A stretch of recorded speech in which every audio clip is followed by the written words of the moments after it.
Breaking news చూస్తున్న AP ప్రజలకు ప్రభుత్వ పథకాలు రుణాలు అందించి వారికి అండగా నిలిచేందుకు కూటమి ప్రభుత్వం కృషి చేస్తుంది. దీనిలో భాగంగానే నేడు సీఎం చంద్రబాబు అధ్యక్షతన రాష్ట్ర స్థాయి బ్యాంకర్ల సమావేశం జరగనుంది.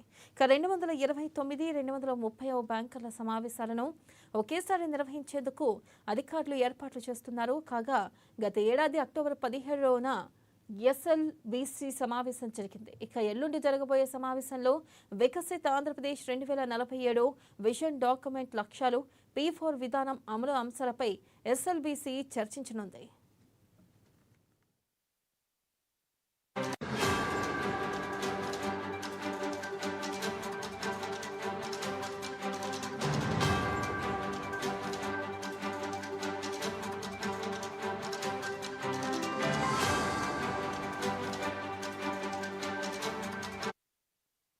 ప్రాథమిక రంగానికి రుణాల వితరణ, ఎంఎస్ఎంఈలకు ఆర్థిక సహకారం, వార్షిక రుణ ప్రణాళికలపై సమీక్ష, 228వ బ్యాంకర్ల సమావేశంలో తీసుకున్న నిర్ణయాలు, యాక్షన్ టేకెన్ రిపోర్ట్ పైన ఎస్ఎల్బీసీ చర్చించనుంది. ఇక టిట్కో ఇల్లు, డ్వాక్రా రుణాలు, ముద్రా రుణాలు, స్టాండప్ ఇండియా, పీఎం స్వనిధి లాంటి కేంద్ర పథకాలపైన సమీక్షించనున్నారు. ఇక గ్రామీణ ప్రాంతాల్లో బ్యాంకింగ్ నెట్వర్క్, డిజిటల్ జిల్లాల అంశాలపైన ఎస్ఎల్బీసీ చర్చించనుంది. ఈ సమావేశానికి వ్యవసాయ శాఖ మంత్రి అచ్చెన్నాయుడు, ఇతర శాఖల మంత్రులు, ఉన్నతాధికారులు హాజరు కానున్నారు.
ఏపీ ప్రజలకు ప్రభుత్వ పథకాలు, రుణాలు అందించి వారికి అండగా నిలిచేందుకు కూటమి ప్రభుత్వం కృషి చేస్తుంది.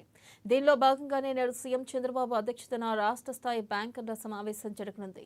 229-230 బ్యాంకర్ల సమావేశాలను ఒకేసారి నిర్వహించేందుకు అధికారులు ఏర్పాట్లు చేస్తున్నారు. కాగా గత ఏడాది అక్టోబర్ 17న ఎస్ఎల్బీసీ సమావేశం జరిగింది.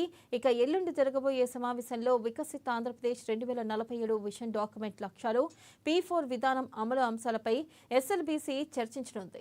ఇక ప్రాథమిక రంగానికి రుణాల వితరణ, ఎంఎస్ఎంఈలకు ఆర్థిక సహకారం, వార్షిక రుణ ప్రణాళికపై సమీక్ష, 228వ బ్యాంకర్ల సమావేశంలో తీసుకున్న నిర్ణయాలు, యాక్షన్ టేకెన్ రిపోర్ట్ పైన ఎస్ఎల్బీసీ చర్చించనుంది. ఇక టిట్కో ఇల్లు, డ్వాక్రా రుణాలు, ముద్రా రుణాలు, స్టాండప్ ఇండియా, పీఎం స్వనిధి లాంటి కేంద్ర పథకాలపైన సమీక్షించనున్నారు. ఇక గ్రామీణ ప్రాంతాల్లో బ్యాంకింగ్ నెట్వర్క్, డిజిటల్ జిల్లాల అంశాలపైన ఎస్ఎల్బీసీ చర్చించనుంది. ఇక ఈ సమావేశానికి వ్యవసాయ శాఖ మంత్రి అచ్చెన్నాయుడు, ఇతర శాఖల మంత్రులు, ఉన్నతాధికారులు హాజరు కానున్నారు.